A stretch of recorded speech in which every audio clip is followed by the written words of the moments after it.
right, folks. So we're back with Gerald, the realtor from Richmond. Yes.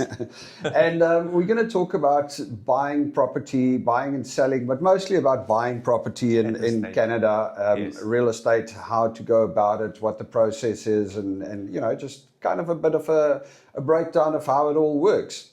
So, Gerald, take it away. Yes, What's the first thing you need to do if you are looking to purchase a property in Canada? Yeah, one of the first things that we should do, is to find a realtor that you know, like, and trust.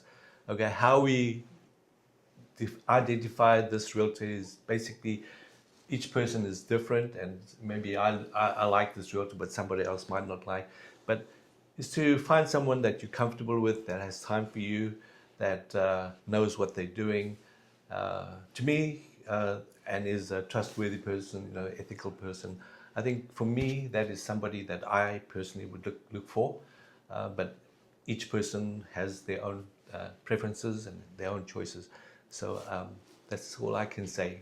I can say for All right, myself. so now I've got a couple of things around it. I used to in South Africa when we bought houses, we would always just kind of go directly. We didn't always use a realtor. We would just go to the same realtor that's selling the house, and they would handle the process. Correct me if I'm wrong, but in BC, the seller's realtor is not allowed to represent the buyer's realtor. Yes, that is true.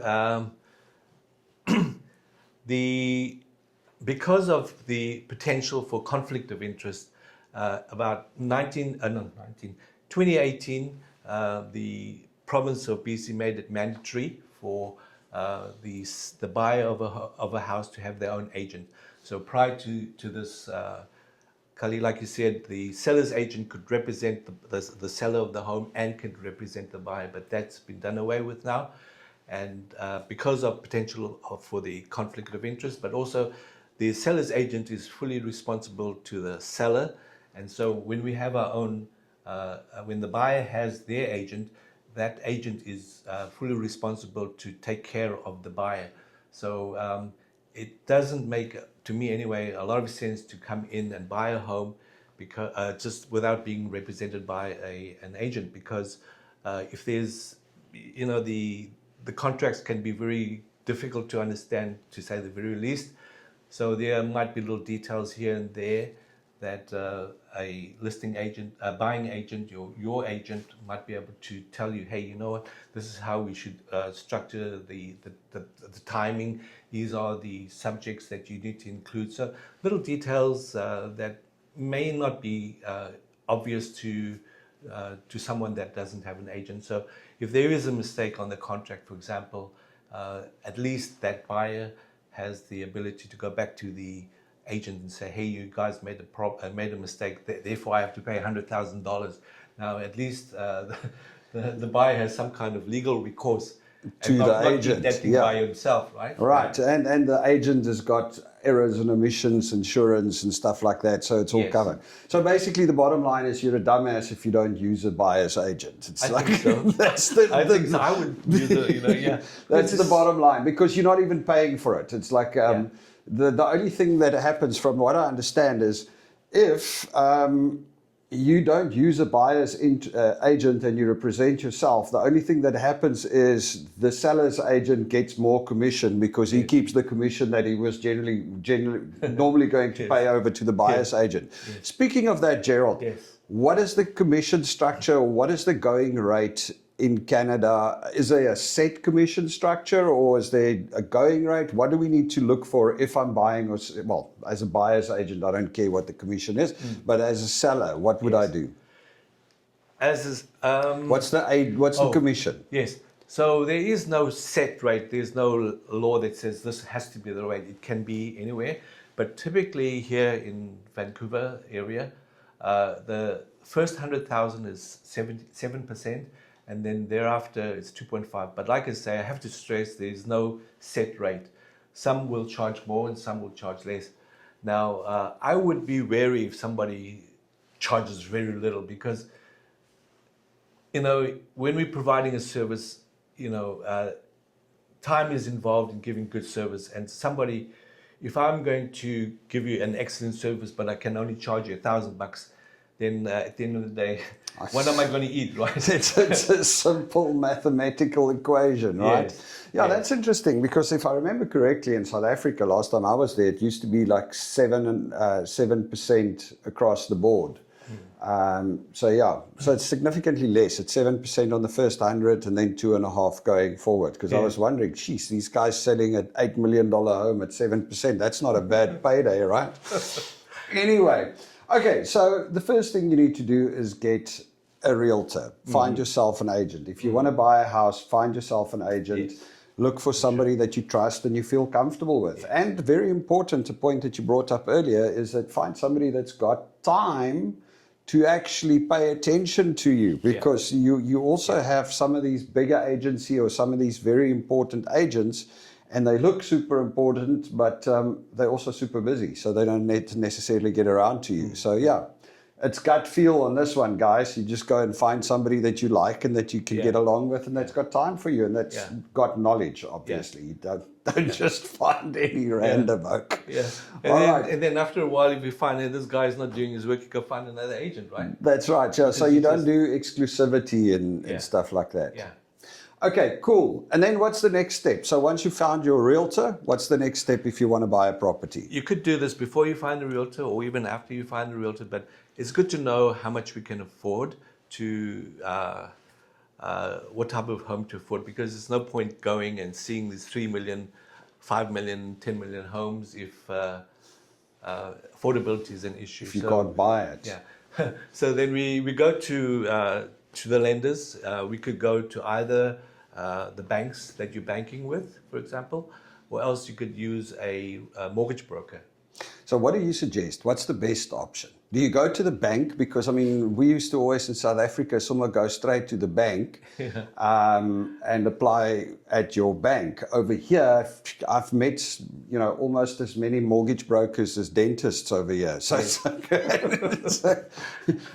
for those of you that don't get the joke, in Vancouver, I mean, every block has got a dentist.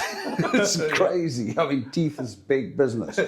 But yeah, there's also a lot of mortgage brokers. And I mean, people whose jobs it is to just be mortgage brokers. Yes. Is it beneficial to go to a mortgage broker or better to go to your own bank? What is the best advice you can give? So from my own personal understanding and experience is that at the bank can only offer you the products they have already, the financial products that they have to offer to the home buyer. Whereas theoretically, the mortgage broker has those options in addition to offers financing options from other banks, in addition to B lenders or private unions and private lenders even. So there's a larger variety of lenders available through the mortgage brokers. So is it better this way or that way? Sometimes the bank, if you're with the bank, and they might be able to give you a really, really hot deal, right? And maybe that the others may not be able to get. So it really depends. Okay, so basically what you're saying is shop around. Shop around, yes. Do your application at your bank, do your application at your mortgage brokers, at a couple of them, and just see who can get you the best deal, because at the end of the day, that's what it's all about. That's right. Okay. Now, sorry, just one little segue on that. Yes. If you apply for a mortgage from so many people, does that not influence your credit record, because there's a whole bunch of people pulling your credit record, or are they pulling it superficially so it doesn't actually? Yes. So my understanding, yes, it's just pulled superficially. It doesn't really impact your credit score. Yeah, because I do know, and I think it was in South Africa, it used to work like that. If you have a bunch of people pulling your credit score, suddenly they're like, oh shit, this guy's going to do a lot of credit, so we need to we need to lower his score a little bit. Okay, brilliant. Although having said that, I'm not in the mortgage world, so my feeling is that, always check with your mortgage broker, always check with the professionals, right? My specialty is in the real estate side, but whenever we have these kinds of questions, legal questions, accounting questions, financing questions, it's always best to refer to the professionals because they are the guys that are. Oh, on the okay, money. brilliant. Well, if any of you know, I mean, feel free to put it in the comments. I mean, I Yeah. would like to know whether Yes. if I go out and I go to a bunch of mortgage brokers to try and find the best deal, does it negatively impact my credit score? All right, so now we've done it. We found a realtor, we've got our mortgage pre-approval, and we know that we qualify for a lot less than we hoped.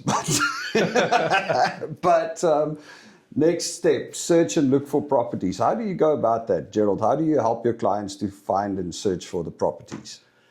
So with us, our main source of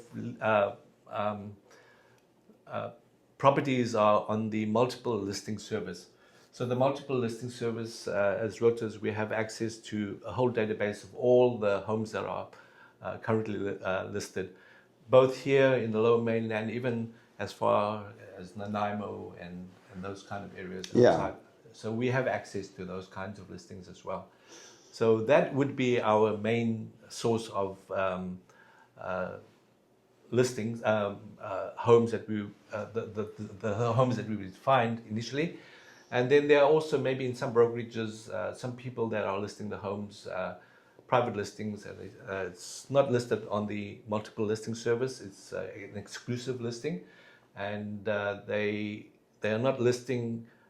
These homes are not actually on the multiple listings, but they are listed with the brokerage. Okay. So there are also some of those that are available. So Are there many of those, or is it not really a big thing? I mean, I thought everything that's for sale is on multiple listing. Why would people not list it on MLS?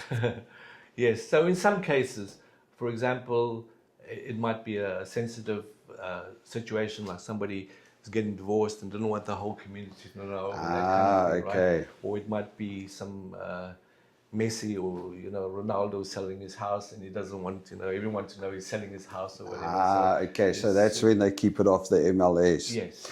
Okay, so what's the process though? I mean, what do you you obviously interview the client and chat to them and see what it is that they're looking for, what their price range is. Yes. What are the things that you ask the clients, and what are the things, how do you advise them, and how do you find the properties? How do you decide which properties to show to them? Yes.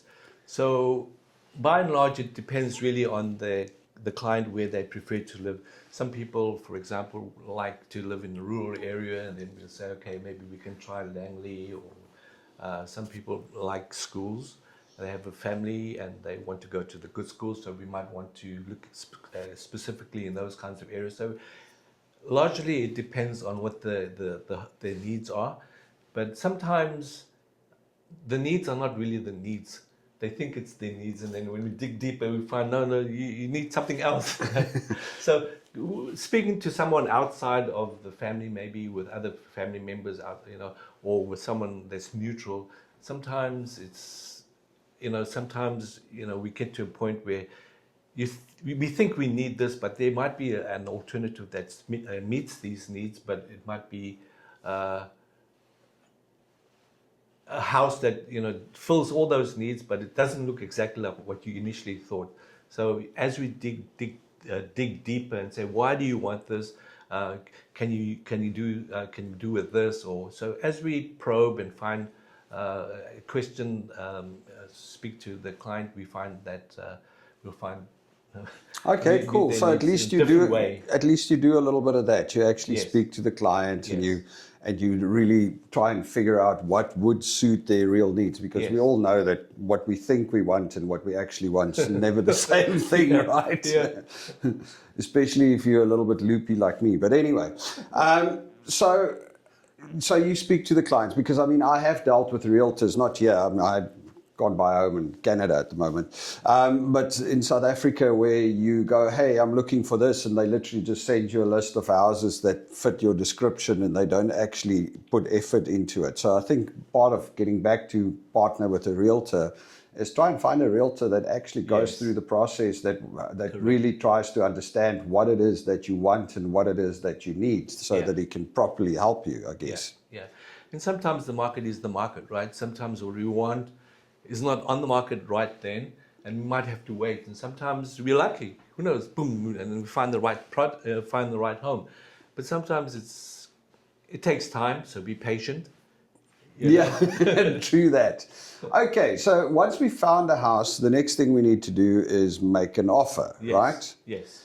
How does the offer process work? And yeah, just take us through that quickly, Okay. please. So we create an offer to purchase this home. There are a couple of dates, and I'm going to just, because I've made notes of these dates. First of all, the offer has a date, and then the offer has an expiry date. So sometimes what happens is we make an offer, but this offer is only going to be open until 11 o'clock in the evening. And if it doesn't get, if the buyer, if the seller of the home doesn't accept the offer, then that offer expires. But if it does expire, we can still make some changes and then Resubmit, I guess. resubmit an offer. Yeah, the same offer, just change the dates, right? And then initial offer, the dates that we made changes to, and then and then there's the okay. Okay, once the offer has been submitted, then the seller accepts the offer. Once the offer is accepted, what happens is that the buyer has 3 days to change their mind. Oh, really? Yeah. Okay, so if I issue an offer to to purchase a property and the seller accepts it, and we're now under offer, I still have Cooling 3 days. So there's a cooling period. There's That's a 3-day interesting. I didn't know period, that. Yes. Yes. Does the seller have a cooling period? No, the seller hasn't got a cooling period. Once he's accepted it, he's accepted it. That's the done. Yes. So if somebody comes along with a better offer, it's tough tackies. Yeah. Okay, cool. So the cooling period doesn't come without a cost. Yeah. Right. So the cooling period, you have 3 days, 3 full days. The seller accepts the offer. Now the offer is only open until 10 o'clock at night, for example, and he accepts at 9 o'clock in the evening. Then the offer is accepted that evening, but the cooling period starts from the next day. Okay. 3 full days, and counts weekends as well, right? So it's 3 full days. We can include it for that person to change their mind. Now, if they change their mind, then they have to pay a penalty of 0.25% of the offer price. So let's say they offered 1.5 million or 700,000 for that particular house or unit, they have to pay 0.25%. Okay, so if you made a $1 million offer, you're going to have to pay 25 grand to cancel the order. Okay, so the offer, so it's 2,500 or 25 grand? Is it 25? 2,500? 0.25. No, 0.25. 0.25. Oh, okay. Yeah. All right, so yeah, so 2,500, but still, okay, you still have the option to cancel it. Yes. Okay, and in the offer, you obviously have a bunch of subject tos because, I mean, you still need to go back to the bank to see if they're happy with the property. Yes. And then you still need to make sure that what are all the things that you want to check before you finalize what falls under the due diligence, because due diligence is your next step, right? Yes. So one of the things is we want to make sure that this property belongs to this person that we think we're buying the house from. Just don't pay some wrong guy. Yeah. So we do a title search, and then it's really tricky, the title search. That has to match exactly, if it's like the names don't look the same, then there's something's fishy going on there, right?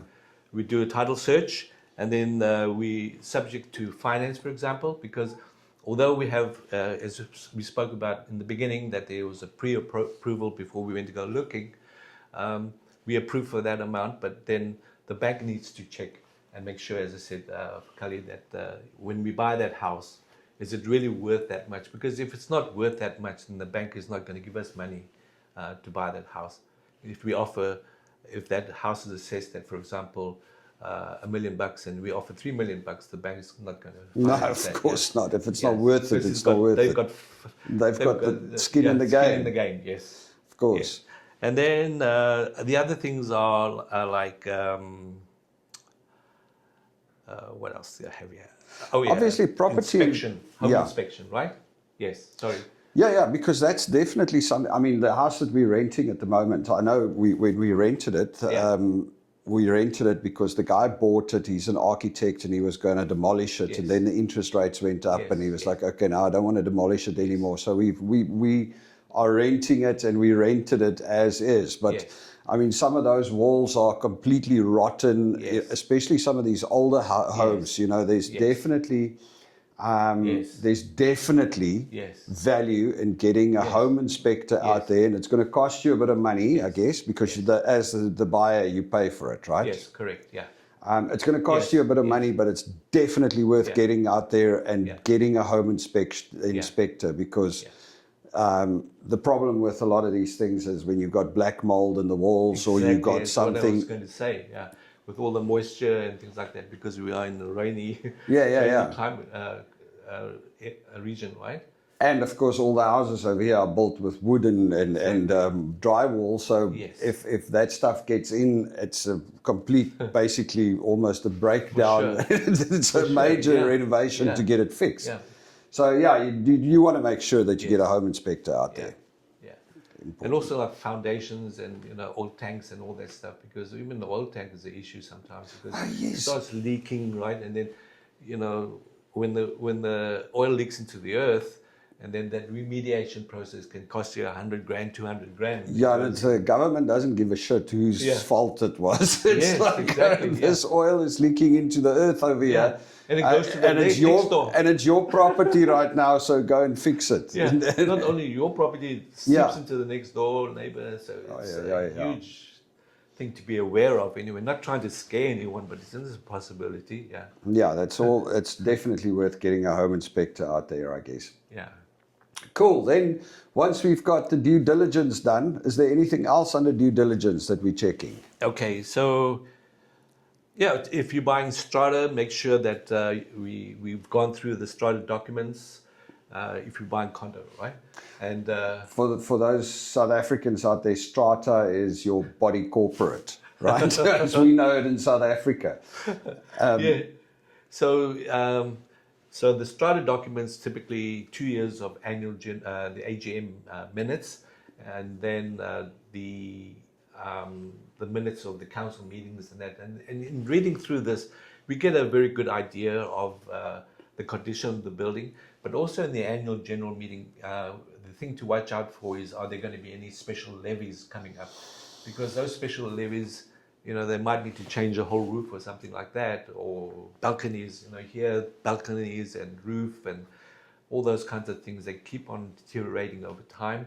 So be aware that there are these expenses coming up, and make sure that we don't land up buying this liability. Yeah, so I guess, what Gerald's talking about here, special levies, I mean, that's a really, really big thing when you buy condos or Yes. strata buildings or buildings with a body corporate. And basically, for those of you that don't understand how it works, what happens is the building needs to get a new roof, and everybody has to club in. And they're like, okay, the new roof's going to cost $1 million. There's 100 units.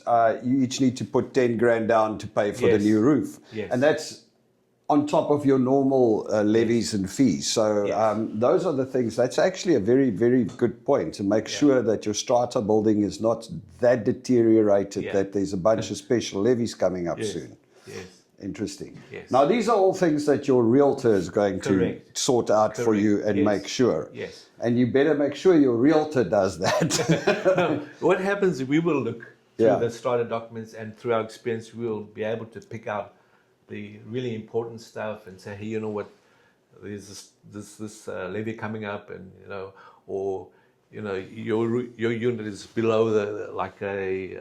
there's a garden on top there, for example, and you start to look and see signs of problems. Yeah. So but it's always good to have.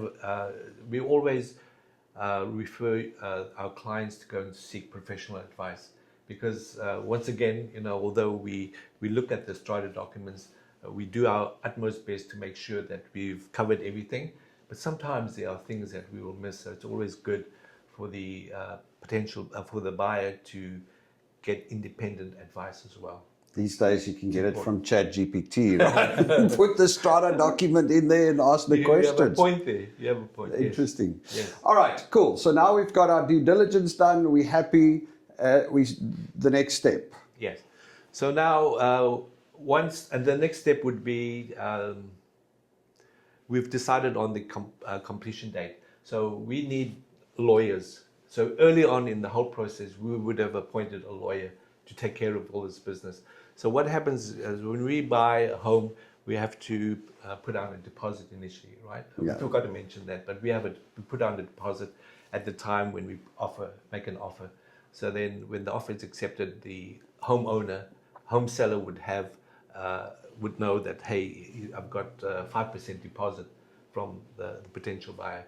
So in some cases, for example, and when the market's really hot, people use the deposit as a negotiating tool. For example, they may say, okay, the other guys are giving 5% deposit. I really like this house. I'm going to give 10% deposit. So then now when the seller looks at this, hey, this guy's really keen, and so it could be a benefit if you're really interested in that house. But there's also some rules and regulations around deposits that's changed recently, right? You either have to put down a 20% deposit there's a 20% deposit on homes over a certain value. What's it nowadays? 1.5 million or something?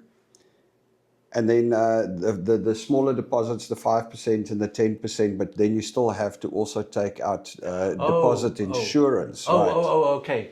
So the deposit, Kali, I'm speaking to is when we make an offer to purchase. Oh, okay. The house, So right? directly to the directly going to the seller. Okay. But then there's also the down payment. That's what I'm talking about, is the down payment. The deposit when we make a loan, that's 20%, as you say, right? When we go to the bank or the lenders to get a loan to pay for this house, then we need, as you say, 20%. That's the minimum down payment. Deposit.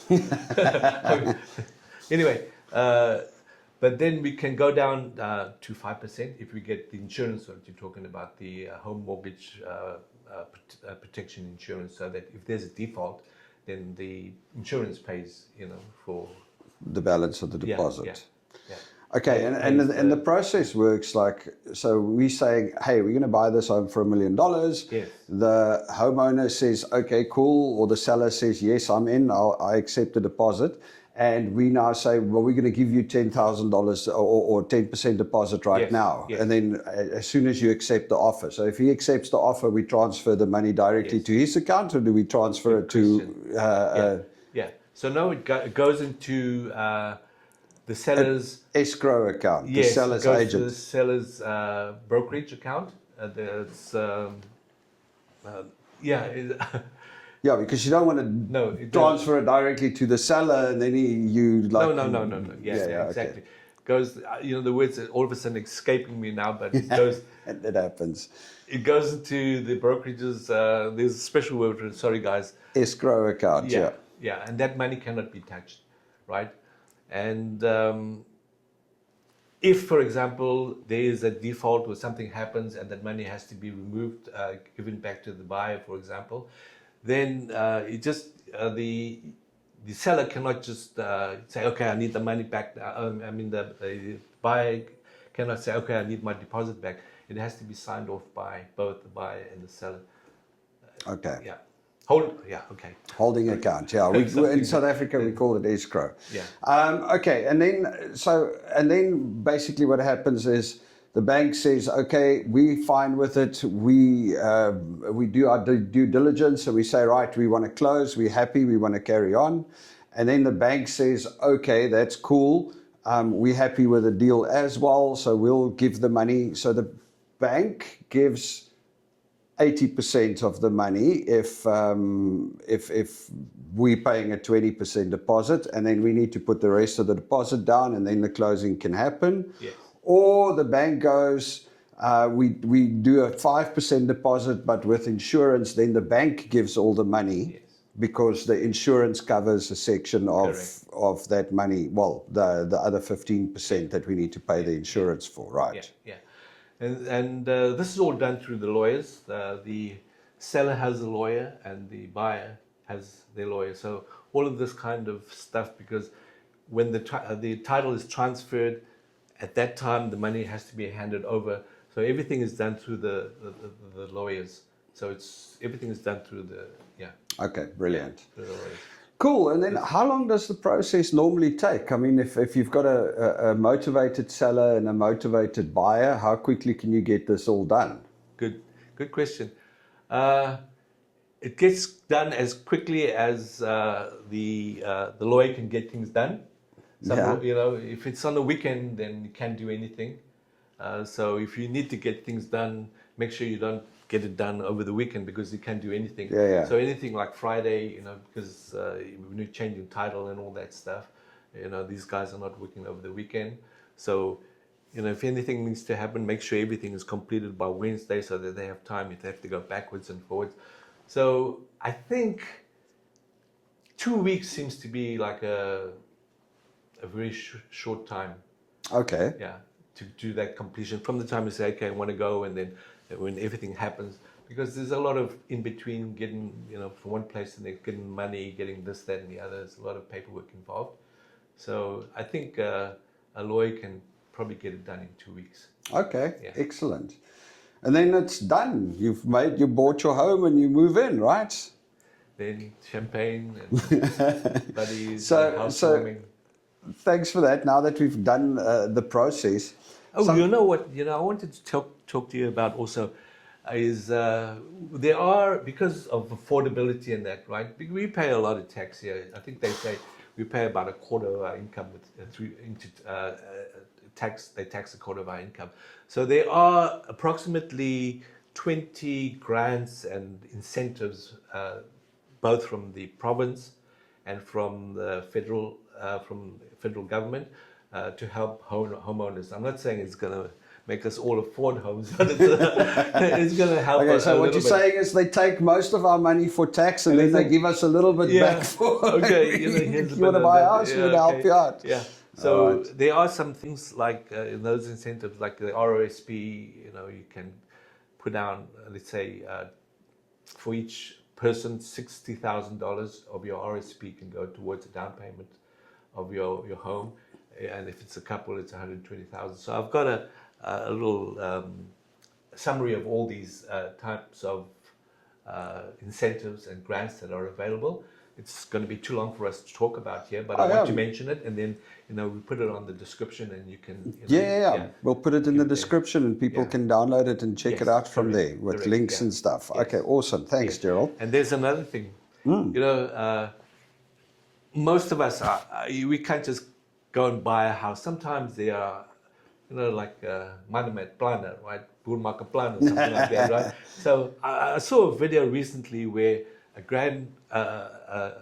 grandmother tore down a house. A mother tore down a house and built fourplex on the house, right? So nowadays, in the past, so this is part of the government's desire to make homes more affordable. So what's they saying is that, well, if we have only one house on a lot, then we don't have enough lots. Well, even though we can build far away, but it's not like that. Second biggest country in the world, and we don't have enough land for houses, right? Okay, wow. So anyway, they said, okay, well, in this case, if what we could do is take an existing lot, and then you can build 4 houses on that lot, or 6 houses. So this is called Build 44, or something along those lines. It's multiplex or small scale multi-unit housing.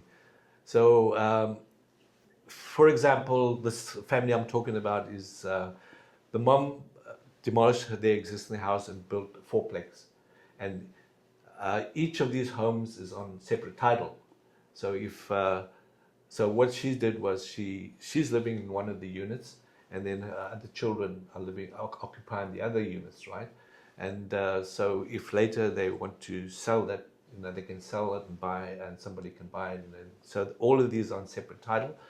So for us, that's I'm just going to mention this. Maybe some people are interested. Is that if we are open to that idea, we could get 4 families that might be interested in buying this larger lot in Burnaby, for example. In West Vancouver, I think I was speaking to a builder. They're not yet as receptive, although they have these big lots.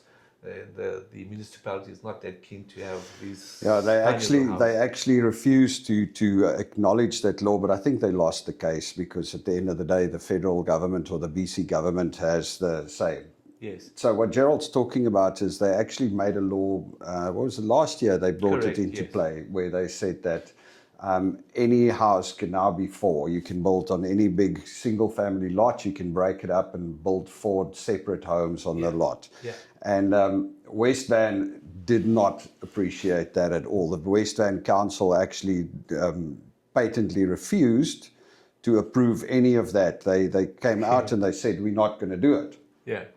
And I think in the end of the day, they just kind of lost because it's like, it's like your dog telling you he's not going to go out for a, it's just like he doesn't have a choice because the government just said, well, if you don't approve it, then we approve it and people are going to be able to build. Yeah. So you don't have a leg to stand on. I think that's where it ended up. So, but that's actually an interesting idea. So to go out there and say, hey, as four families, we buy this property together and we put a fourplex on there and we quarter owners of this Yes, thing. yes, and Burnaby, for example, is very receptive to that kind of stuff, and so it is catching on. I would say a lot of it is.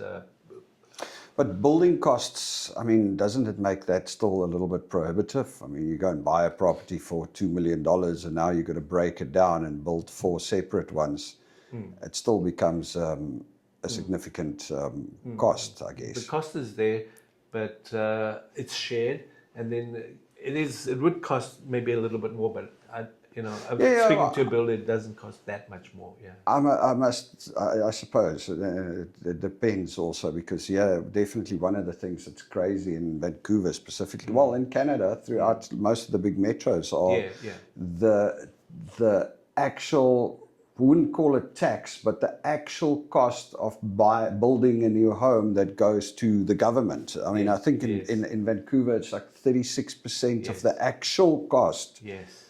Is just various different forms of taxes. There's like and fees. It's like an environmental fee and all kinds of fees. But I'm sure they're definitely getting a lot of flack around that. So maybe they'll start fixing that up soon. That is very true. That is very true. Yeah. That's really interesting. I mean, that's a good idea, a good concept. Instead of buying, four families coming together and buying a house, you've got to make sure you like the other three families, though, I suppose. But each of those, it's subdivided, right? Oh, so you do subdivide it in the end, and it's like stratified. So that's what. No, what is it? Subdivided? Yes. So that could be separate. They'd be connected together. The houses may be connected together, but they are under separate titles. Okay, so every person has their own title, but you have basically a little tiny strata that runs it. Yeah. So instead of living in a condo or something, if you don't mind, you like living, have your own garden or whatever the case is. Interesting. Yeah. So tell us a little bit more about the market or the current market in Vancouver. I mean, I know that it was absolutely crazy. People were getting way above asking in 2020 and 2021. Yes. And then the interest rates started going up. When was it? 2022. Yes. And suddenly home sales dropped. And what's the market like right now? So the interest rates have dropped over the last couple of announcements by 0.5%. And so it seems like it's starting to pick up again, but so from last year, for example, just going a little bit back, last year, January 2024, this past 12 months to January now, 2025, January 2025, the properties haven't really increased that much. If anything, as you know from the property assessments, it might have gone up a little bit, 5% down, 5% up, 5% down. So over the last 12 months, property prices haven't really. So generally, people are not getting over asking anymore. Are Yeah, they very- are no, they yeah, getting yeah. under asking? Yeah. I'm seeing Okay. that, 95% or 93% below asking price. Yeah, because that's Yes. generally a good indication of what's Yes. happening in the market. Like Yes. when it was crazy, people were getting, geez, sometimes I saw reports of 10% over asking. Yes. So people Yes. put a home on the market for 2 Yes. million and then they get 2.2 Yes. million offers and Yes. higher. Yes. That was nuts. Yes. But now it's the opposite. Now it's under asking. Yes. Okay, well, that's interesting. Yeah, So but also each the market is not one thing like that. It's like little areas, geographic areas. This area performs well with the houses. Some perform well with the condos. Some perform well with townhouses. So Burnaby seems to be doing well in terms of the actual homes have appreciated a lot more than maybe some of the other areas like Vancouver or something like that. Their houses haven't appreciated as much. So it really depends on what type of dwelling, whether it's condos or whether it's townhouses. They all perform differently in different areas. okay. Yeah. And another question. So which areas do you operate in? Do you operate in a specific area? I know that a realtor can sell in any Yes. area or help with buying in Yes. any area. Yes. Do you specialize in certain areas or? Yes, and so I have made a strategic move to specialize in this area because I don't like driving too much. All right. And so, whilst I don't say disregard clients from outside of this area, I do specialize in this area because there's so much to learn about every area that we're in, right? So if you're in West Van, it's a whole ecosystem, a whole system in and of itself. Yeah. And Richmond has its own schools, which are the good schools, which are how does the infrastructure work and all those things. So I decided to make my business here in Vancouver, in Richmond, so that I can offer a better service to my client. I can help them with schools and that kind of stuff. So yeah, it's not to say that I won't sell outside, I won't help clients, but I think I've just made the decision to do business here. Yeah. Okay, brilliant. Yeah, look, it makes a lot of sense because I mean, you do know the little intricacies of your area, Yes. so it's Yes. better that you can give proper advice on that area. Yeah. All right, so yeah, if you're looking for a property in Richmond, there you go. Give Gerald a call; he'll sort you out. Excellent. Thanks, Gerald. Thank you, Gary. Appreciate it. Anything else you want to tell us about property? I know. Or buying a house or Yeah, I think in summary, what the important thing is to know what we can afford, right? And then based on that, we go and look, find a realtor whose vibe you enjoy, giving up the correct vibe, right? that's it. I mean, at the end of the day, like I said earlier, I think it's a gut feel thing. You need somebody that you can talk to. You need somebody that you enjoy and somebody that you like the vibe of. And that the one thing here is, and I think you mentioned it earlier on already, but just to reiterate, the one thing that's very important is that the realtors have a very strict code that they're supposed to work by. So your seller's realtor or your buyer's realtor he has to look after you and he has to have your best interest at heart. And you have recourse against him if he doesn't. So most of them, and I'm sure there's bad apples, but most people actually care about it and they will give you the right advice. So they will come and say to you, don't buy this house or, look at this one, think about this. That's what they are there to do. And it's not costing you anything. So it's important to find yourself the right realtor that you get along with. And, that's, I guess, the bottom line. You need to find somebody that would understand your needs so he can help you and give you the best advice. Yeah. True. All right, folks, that's it for our interview with Gerald. Gerald, thank you so much, Thanks, man. Scotty. I'm sure we have lots and lots of questions and things like that. Sometimes brain fog. So if I miss something, it's just... It happens to all of us. But if you want to be in touch, get in touch with Gerald. I'll put the link to his channel at the bottom, and Thank you, and Thanks. I'll put his contact details there as well. So, you know, reach out to him. From my experience, he's a very helpful guy. I've never used him as a realtor, but I have used him for the Boerewors all day too. He just rocked up and started helping out, which was really amazing. Anyway. All right, guys. Cheers. Bye. Bye.